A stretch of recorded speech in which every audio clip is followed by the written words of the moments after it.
Hello mga ka-weekenders, this is Lester Manleon and welcome back to my channel. For this week video, tayo ay nasa travel vlog natin. No? Meron tayong business trip na gagawin dito sa Abu Dhabi. 3 araw ako mag-stay dito and then after 3 days, pupunta naman ako ng Dubai at 3 days din ako doon. Pasensya na kayo, hindi ako nakapag-vlog ng maayos nung nandun ako sa Naiya. Maaga naman akong dumating doon sa airport ng Naiya. Ang kaso, ang haba-haba ng pila sa immigration. Medyo naawa ako sa itsura ng airport natin compare sa sa airport dito. Sobrang linis dito at sobrang ganda. Doon sa airport natin, parang bus terminal na lang halos na medyo elevated ng konti. Parang sobrang dami ng tao pero parang ang konti ng ilaw. Maliit yung pwesto pero ang dami-daming i-accommodate na passengers. In fairness, nung nasa Philippine Immigration naman ako, mabilis naman yung galaw. So buti na lang hindi ako nahirapan doon sa pag-check-in. Aking luggage, madali naman. Pero kung kayo ay magbabalak na mamasyal, lumbas ng bansa, particular na dito sa UAE, huwag kayong maglalagay ng power bank doon sa inyong check-in baggage. Pero pwede siyang gawing hand carry. So yun, mabait naman yung mga taga-Etihad. So shout out sa mga taga-Etihad dahil mababait naman sila at very accommodating. Mula sa Pilipinas hanggang pagpasok ng eroplano, mababait talaga sila. Yun ang aking pinagdaanan sa Naiya. Gustuhin ko man na makapag-vlog para at least yung intro ko naman makita ninyo kung ano ang mga kaganapan bago ako makarating dito o bago ako pumasok ng eroplano. Talagang wala akong naging chance para gawin yun. Kaya sabi ko, pagdating ko na lang sa Abu Dhabi. Pero pagdating naman doon, syempre, magkakaroon din ng tarantahan dahil doon naman sa pagkuha mo sa iyong luggage doon sa conveyor. Kaya siniguro ko muna na makapunta dito muna sa hotel accommodation ko. So, by the way, ito nga pala yung Le Royal Meridian Hotel dito sa Abu Dhabi. So, dito ako mag-i-stay ng 3 araw.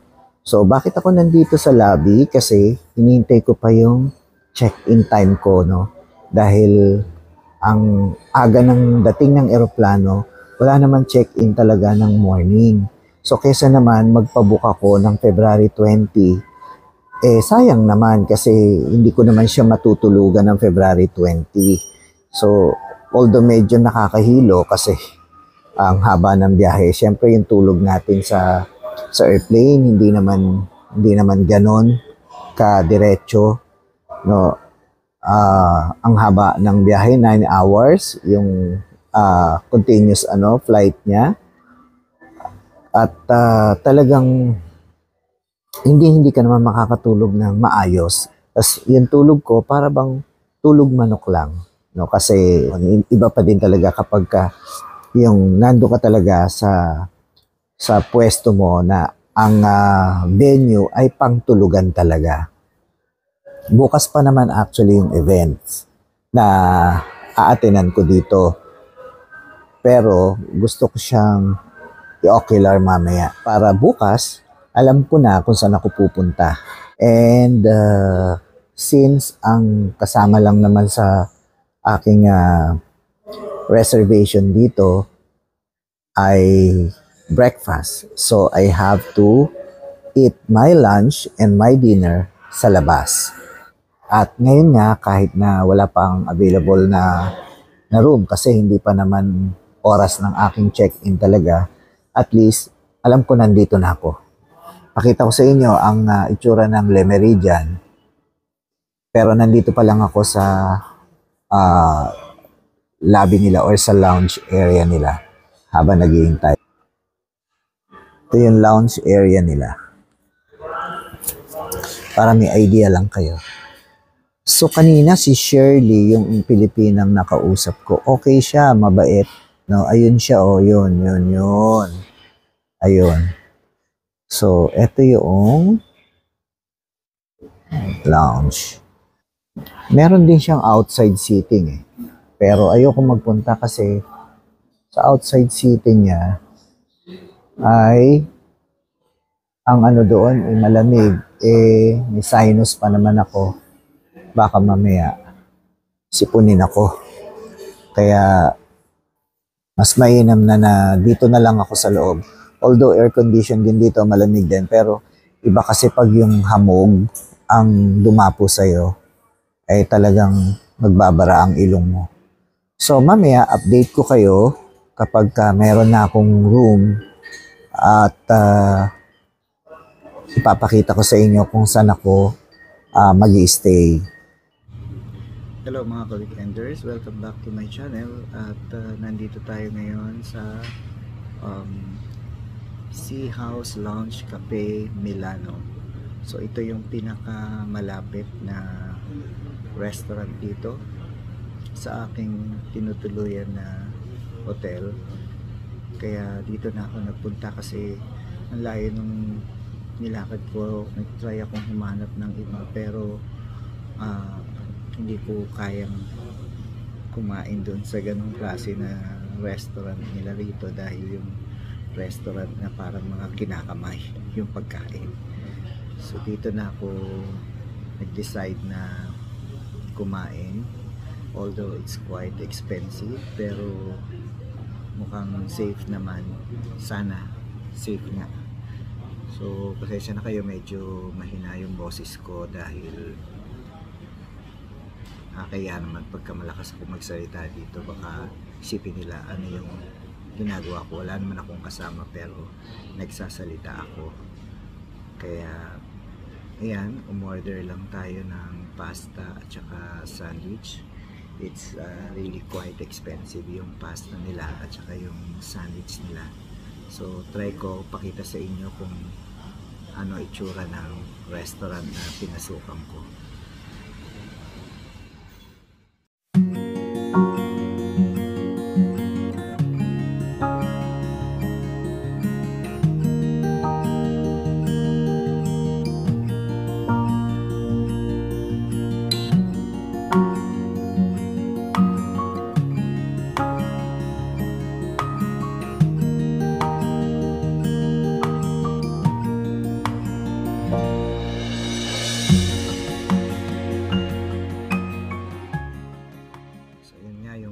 Restaurant nila dito na ibang-iba pati yung klase ng service, no? Hindi kagaya ng service natin sa Pilipinas na talagang maganda. And anong pangalan mo ate? Baka gusto mong mag-ring sa akin vlog. Hello. So, shout out kay Jenny.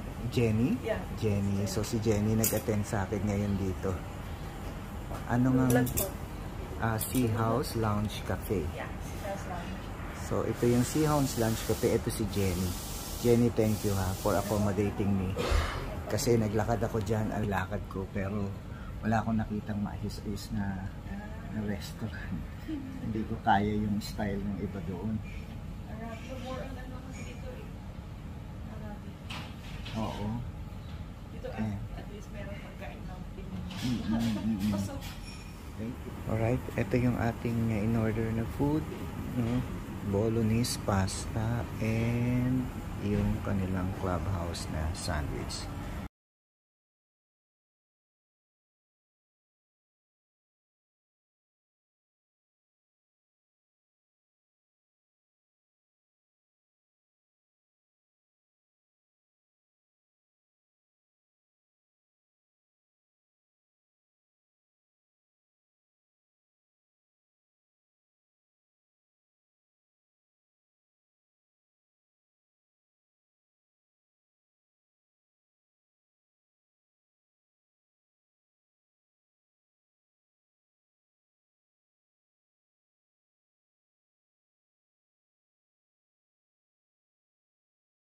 Atindik natin sa ketchup.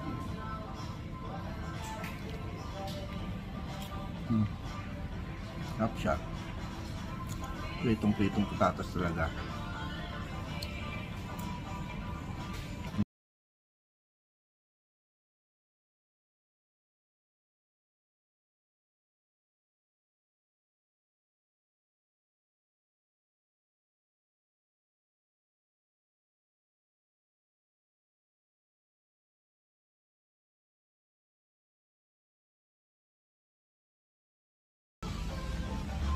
Pang-Italian talaga. Pati yung klase ng luto ng ng beef. May touch ng pagka-Arabic.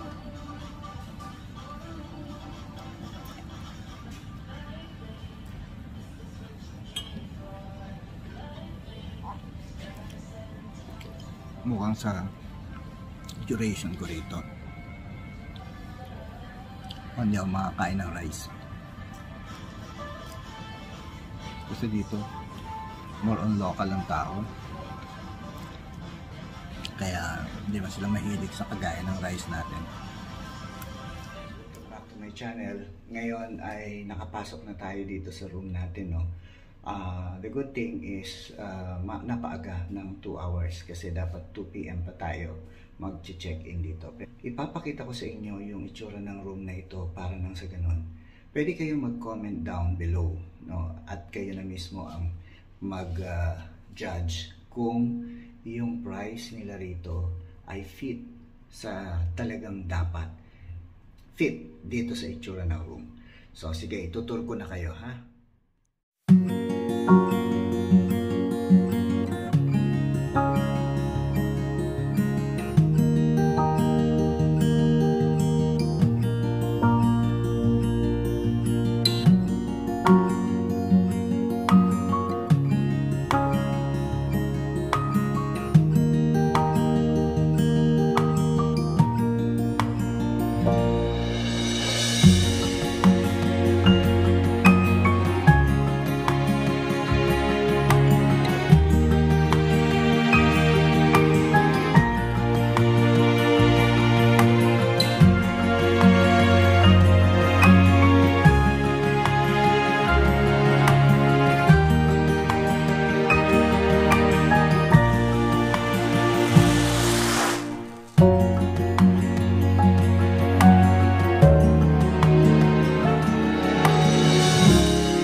Hello mga ka-weekenders. Welcome back to my channel. It's my third day here sa Abu Dhabi. At gaya nga ng sinabi ko sa inyo kahapon, hindi ako nakapag-vlog doon sa aking breakfast kasi nga nagmamadali na rin ako at may event ako ng 9 a.m. Maliligo pa, magbibihis pa, baka kapusin ako sa oras kung magbablog ako. But today, since maya-maya mag-check out na tayo dito at pupunta naman tayo sa Dubai. Mag-i-stay tayo doon ng 3 araw ulit. So, since ito yung last day ko dito sa Abu Dhabi at ito yung second breakfast ko naman na syempre bukas sa iba na ako magbe-breakfast. Susubukan ko kung pwedeng kunan yung buffet nila doon sa breakfast hall nila. Weekenders, ito yung small lobby nila dito sa hotel, no? At ito sa floor ko, merong waiting area dito. Yan, may waiting area. So, hindi tayo masyado makapagsalita ng malakas kasi marami pa mga natutulog. So, yan. Yan, 9th floor ito. Kaya, andito yung elevator. Yan, pakita ko sa inyo ha. Yan yung mga rooms. So, ito yung elevator. So, ang ginagawa dito kapag sasakay ka ng elevator, wala siya yung button na sabihin mo, mamimili ka kung anong elevator ang papasukan mo. Pero dito, gagamitin mo itong card mo. So, ito papakita ko sa inyo kung paano ha. Iba yung kanilang procedure dito. Tingnan natin kung saan gagana itong ating card. Sasabihin niya kung saan tayo papasok. So yan, tapos pipindutin mo kung anong saan ka pupunta. Ayan, sa ground tayo. Sabi niya sa letter D.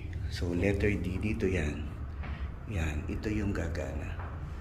Yan, ito yung bubukas. Dito tayo papasok. Kasi sabi niya letter D daw.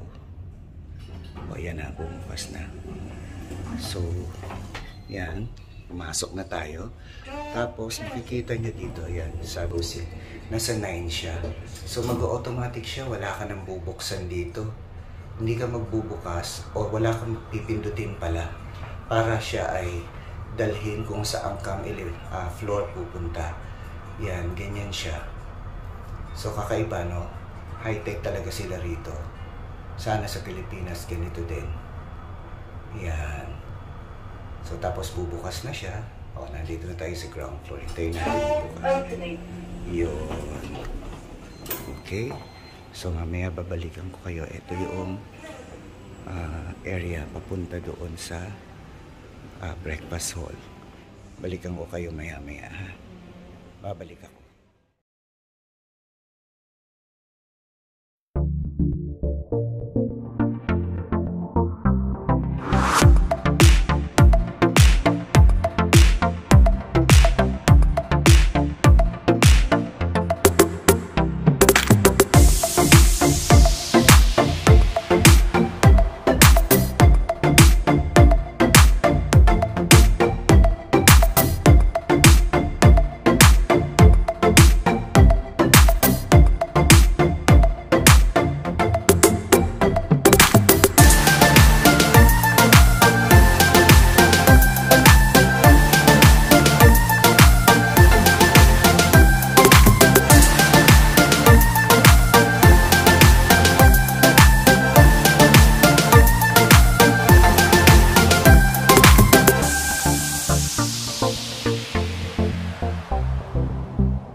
it's time na kukuha na ako ng aking food. At dito ako sa table na kakain dahil ako lang naman mag-isa, kaya I prefer to the small one only. Alright, so see you later. Kain muna ako, ha? So ito yung aking kinuhang breakfast sa kanilang buffet. Meron ako ditong fruits kasi hindi ko maubos, kaya konti-konti lang ang kinuha ko. Meron ako watermelon, meron akong melon, tapos may pineapple, tapos ito nakalimutan ko kung anong tawag dito, para rin siyang watermelon. Then for this one, meron akong kinuha na ito. Kinuha ko yung omelette nila, scrambled egg, and may mga salami, cold cuts. Yeah, it's okay. Thank you, sir. Aniket, Yes, sir. say hi to my vlog. Hi, everyone. How are you doing? So this is Aniket. You're from where? I'm from Nepal, sir. From Nepal. He provide a good service here. Thank So you so thank much. you, Aniket. Thank you. So I'll start eating na my breakfast, and pala nakalimutan ko sabihin, meron dito yung hot choco and of course water. So mag-start na akong kumain, ha? So dito lang kayo. Kanina nag-breakfast nga ako ng maaga para maaga rin ako makapag-prepare kasi syempre ayusin ko pa yung gamit ko. So i-close ko na ang UAE trip to Abu Dhabi, at para mabuksan ko naman ang ating vlog na UAE trip part 2 sa Dubai naman. Kung bago lang kayo sa aking channel, huwag niyong kalimutan na i-hit ang subscribe button, at syempre huwag niyo rin kalimutan na i-hit ang like button. Paki-share niyo na rin sa inyong mga kaibigan, at huwag niyong kalimutan na i-hit ang notification bell para kayo ang unang-unang manonotify kapag meron akong bagong upload na video. Again, thank you for watching mga ka-weekenders. See you on my next vlog. Bye!